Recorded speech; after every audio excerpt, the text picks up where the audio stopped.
जगातील सगळ्यात मोठी लोकशाही, सगळ्यात मोठं न्याय व्यवस्था आणि प्रशासनाचा राज.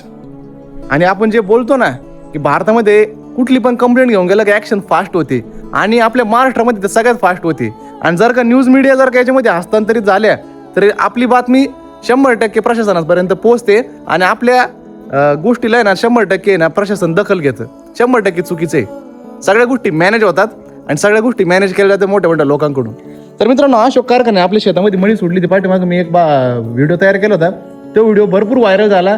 याची मित्रांनो दखल आहे न्यूज मीडियावाल्यांनी घेतली, परत पेपरवाल्यांनी घेतली, टीव्हीवर पर्यंत ही बातमी आली. मित्रांनो, टीव्हीवर बातमी आल्यानंतर मला असं वाटलं की 100% याच्यावर काहीतरी ॲक्शन होईल.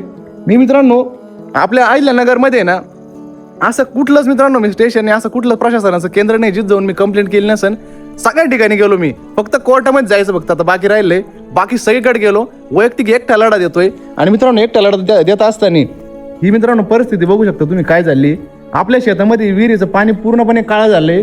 मी ओपन चॅलेंज करतो आजच्या घडीला, हे पाणी ना कुणी पण येऊन पिऊन दाखवा. या पाण्यामध्ये मित्रांनो काही पण करून दाखवा. 5 लाख रुपये मी रोख द्यायला तयार आहे आजच्या घडीला. कुणी पण यावं, हे पाणी पिऊन दाखव, आणि ह्या पाण्यावर मित्रांनो शेती चांगली करून दाखवी. इनाम मी द्यायला तयार आहे. हे पूर्णपणे मृत पाणी, याच्यामध्ये मासे सुद्धा जिवंत राहत नाही. आणि ही लिटरली आजची परिस्थिती आहे. न्याय व्यवस्था मित्रांनो काहीच नाही भारतामध्ये ना. तुम्ही सर्वसामान्य आयुष्य जगून जर का न्याय मागताय ना, तर तुमच्यासारखं आहे ना चुत्या कोण नाही. हे ऑन कॅमेरा बोलतोय मी, फॅमिली बघतात माझे व्हिडिओ, त्यामुळे जास्त नाही काही बोलू शकत. पण तुम्ही लिटरली बघू शकता का परिस्थिती काय आहे आज. न्याय व्यवस्था कसली, न्याय व्यवस्था कसलं प्रशासन. पोल्युशन बोर्डाच्या अधिकाऱ्यांना 1 हप्त्यापासून सांगतोय की येऊन परीक्षण करा, या पाण्याचं परीक्षण करा. सगळ्या गोष्टी मॅनेज केल्या जातात मित्रांनो.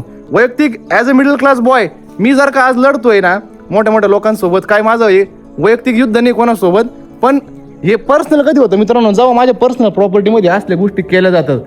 कुठतरी मित्रांनो माझा एकट्याचा प्रश्न नाही, हा गावाचा प्रश्न आहे. तुम्ही बघू शकता पूर्ण विहीर साईडने सुद्धा पूर्णपणे काळी झाली, आणि विहिरीचं पाणी तर पिण्याजोगतं 100% नाहीच आहे. हा मित्रांनो अन्याय आहे माझ्यावर वैयक्तिक आणि माझ्या गावावर 100%. यामुळे मित्रांनो पूर्ण गावाचं आरोग्य धोक्यामध्ये येऊ शकतं. गावातली शेती 100% नापीक होऊ शकते. आणि भविष्यामध्ये मित्रांनो माझ्यासारखे ना तरुण शेतीमध्ये ते 100% उतरणार नाही, कारण मोठमोठे लोक आहे ना सगळ्याच गोष्टी मॅनेज करतात. आणि न्याय मागायची सवय ना मित्रांनो सोडून द्या. न्याय आपल्याला ना प्रशासन असू द्या नाही तर कुणी असू द्या नाही देऊ शकत. आपले प्रश्न फक्त आपल्यापर्यंतच मर्यादित राहू शकते. आज जवळपास 2-3 मिलियन लोक माझे व्हिडिओ महिन्याला बघतात, पण तरी माझ्यासारख्याला सुद्धा न्याय नाही भेटू शकत इथं. तर सर्वसामान्य तर इथं न्यायाचा विषय सोडूनच द्या. आज परिस्थिती बघा मित्रांनो काय 100%. यामुळं भविष्यात आरोग्याला तर धोका आहे, पण इथली जमीन सुद्धा पडीक पडू शकते, काहीच होऊ नाही शकत.